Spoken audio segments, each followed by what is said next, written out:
One of the very best part of every year in training camp is the emergence of training camp darlings. Tonight, we will predict 3 players that could become just that for the Dallas Cowboys fan base. Let's get to it. Here we go.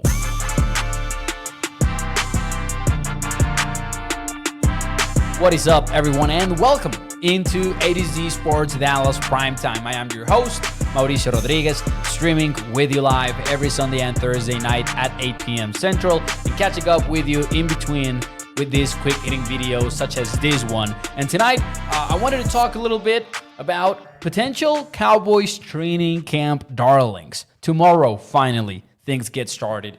Cowboys report to camp on Wednesday. They're obviously on their way over there.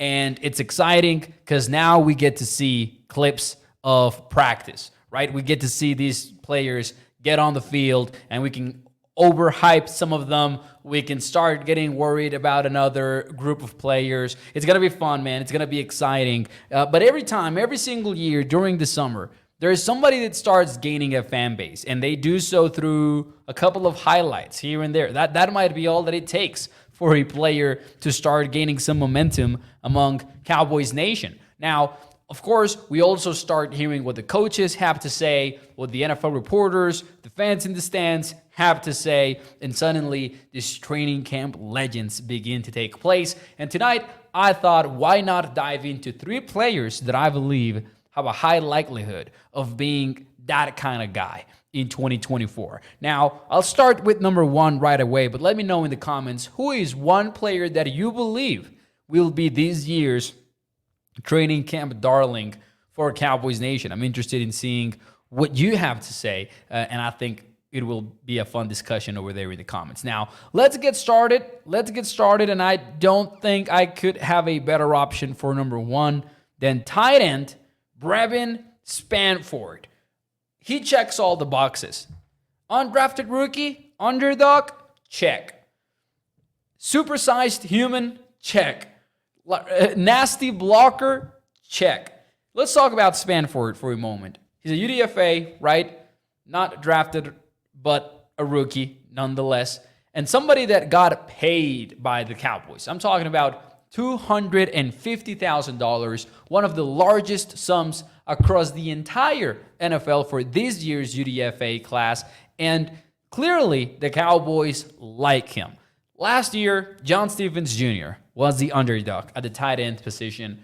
Fast forward to 2024, we will still be excited about him, but I'm not sure that he will carry the underdog label with him, because since last year, when he tore his ACL, unfortunately, we've learned that the Cowboys were going to keep him on the 53-man roster before the injury. So he's no longer an underdog. I think we all see John Stephens Jr. making this team. Of course, he needs to earn it, and it's a little bit of a loaded room at the tight end. But I'm excited about Brevyn Spann-Ford because you remember how John Stephens Jr. looked when he took the field in the preseason? He was towering over everybody, huge at 6'5", 221 pounds. Brevyn Spann-Ford is 6'7". The only taller guys on the Cowboys roster today are offensive tackles Matt Waletzko and Josh Ball, and he is the same height as Tyler Guyton. He's slightly taller than Tyler Guyton.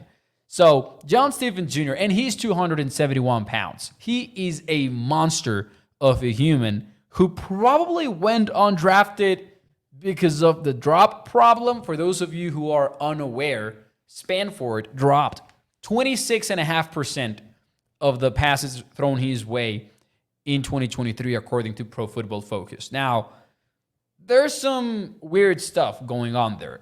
To put it into context, that is the highest number ever tracked by PFF, who I believe the first season that they have data for is 2014 in college football. So a problem, right?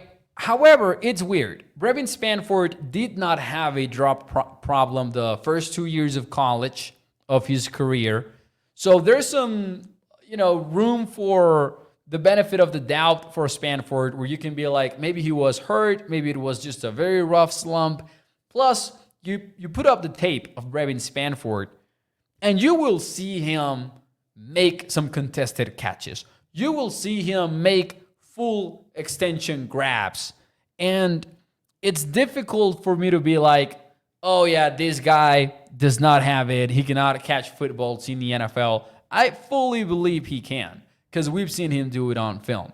Now, on top of that, he's somebody that can be an impact maker pretty much immediately if you want him to go on the field and block in the running game because he is such a good blocker. And he's done all of this against Big Ten opponents because he played in Minnesota. So it's not like you can even argue that, oh, he's from a small school or anything like that. Not at all. Brevyn Spann-Ford gets my top vote for predicting this year's training camp darling. This guy will have fans rooting for him from tomorrow all the way until cut down day. And you will see what I mean as soon as those highlights start popping up. He will shine now that the pads are coming on and he can get to show off his blocking abilities.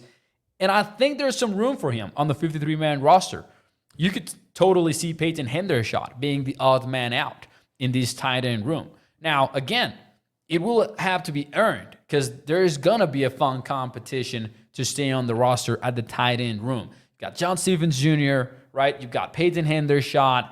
Schoonmaker is definitely making it, but, there's some John Stephens Jr. There's a lot of room for a battle. Then there's Alec Holler, another UDFA that might turn heads. It's going to be an exciting position to watch in camp. Now, number 2, going with, I don't know what you guys will think of this one, but going with a little bit of a true underdog, somebody that I look at and I am like, I'm not sure he makes it into the 53, but let's see if he can put up a fight. That is second-year wide receiver David Durden. For those of you who are unfamiliar with Durden, second-year player, was a UDFA rookie last year, and he is one of 3 rookies that tore his ACL, right? You got Marvin Overshown, third-round pick of 2023. We just talked about John Stephens Jr.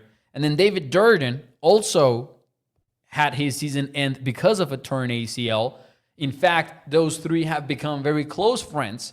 There's a great story from Michael Gelkin over on the Dallas Morning News going into detail of this friendship, and I thought it was a pretty cool story. But let me give you some facts here on David Durden that you might not know and why I'm bringing him up today. Back in 2023, there was a series on The Athletic detailing who was Prospect X, and they were basically following the process of an anonymous draft prospect who was an underdog, and they detailed his preparation for the draft and how he lived the process and all that, and how the team went about it as well. But they had this guy be totally anonymous, and that was David Durden. When they revealed the identity of the player, which happened after UDFA free agency was done, they had some quotes from Mitch LaPointe, the Cowboys scouting director, where he talked about them perceiving David Durden as a replacement for Noah Brown. You remember in 2023, Noah Brown was out of the picture, and here's what interests me. You look at Brown, and he had his moments where he was starting because of the injuries at wide receiver, but he was a special teams ace for the Cowboys that actually spent a lot of time on the football field, because if he wasn't doing special teams duties, he was on the field as a run blocker. The Cowboys liked him as a run blocker. So when you're hearing the scouting director of the team be like, he can be a replacement for Noah Brown, they clearly view a 53-man roster candidate in David Durden. Before the injury, David Durden was actually doing pretty well on Oxnard, and he was one of the standouts that people like to talk about during the 2023 training camp because he was doing some crazy grabs. As a matter of fact, I've got one loaded up for you. I'm not sure if the noise is going to be too loud, so I should warn you about it. But here's David Durden just making an insane grab in Oxnard. And again, volume alert. Here we go.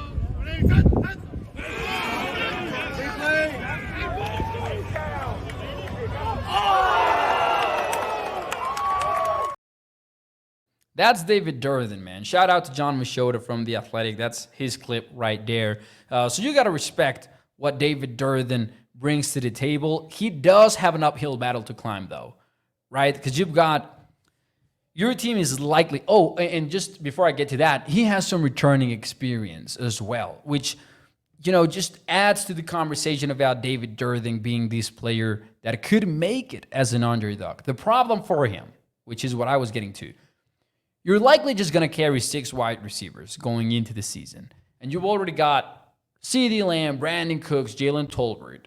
Let's add Kevontae Turpin to that group immediately just because of how much they like him as a specialist. And then you've got what? Jalen Brooks, who's everything points towards him being on the roster. If they're talking about him competing to be, the number 3 wide receiver on the team. And then Ryan Flournoy, because a 5th-round draft pick is making that team. There's no way Ryan Flournoy is not on the 53-man roster when the season begins. There's just no way he's not there. So Ryan Flournoy would be your 6th man. Barring any injury, I don't see David Durden make it because I don't see the Cowboys carrying 7 wide receivers. Well, let's be honest, they might have carried 3 quarterbacks again. They might go ahead and take that route. They're carrying 4 running backs, including fullback Hunter Lipke. That chances are they might carry 4 tight ends.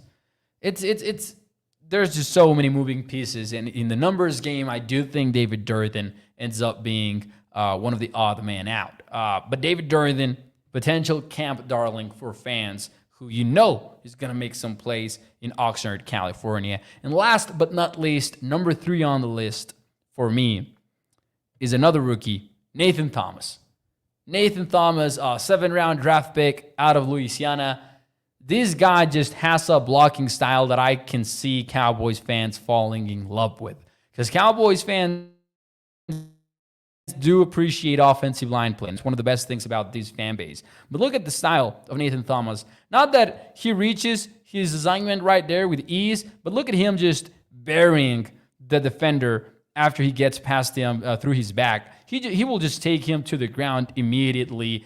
But man, Nathan Thomas is a Mauler-style tackle/guard that also brings versatility to the table. And I do think that when we get to camp and we get to counting offensive linemen and trying to see who's going to be the lucky 9 that makes the team or the lucky 10 that make the team, we're going to be in a situation where fans are going to like Nathan Thomas over Waletsko, over Josh Ball, who knows, even maybe over Chuma Edoga, who is a massive question mark for me because of the flexibility. The Cowboys might like him a lot. Fans are pretty much done with Chuma after the Dolphins game, but there is a strong possibility that this team is higher on him than the fan base is. Personally, I've left him out of my roster projections, but I'm starting to think I might be wrong about that after listening to some people talk about Chuma in a much more positive light. And the thing about him is that he's much better at guard than he was at tackle. So some of us might be ready to just count him out after what he did at the tackle position. But what if the Cowboys just want him inside? Anyways, Nathan Thomas is going to be competing against all of those guys. And I could see him standing out in practice just because he's such a nasty blocker out there. Maybe not that athletic, maybe not that refined in terms of technique. But Nathan Thomas is a fun player to watch. And let's be honest, that is pretty much all that it takes for you to become a training camp darling. So Nathan Thomas goes on the list. Let me know who I might have missed, because I think there are many more answers that you could go with here. You could mention Deuce Bond once again, right? You could mention a backup defensive end that you're higher on than most people. Some people might go ahead and even if you pick Marist Leofau, that might be a good answer, because people are excited about Marist right now, and it seems like the team might be higher on him than we would have expected to. So that also could be a strong possibility. Let me know in the comments what do you think. Hit the like button for me and enjoy the rest of your Tuesday. See you very soon. Bye-bye. Training camp starts tomorrow. Let's go.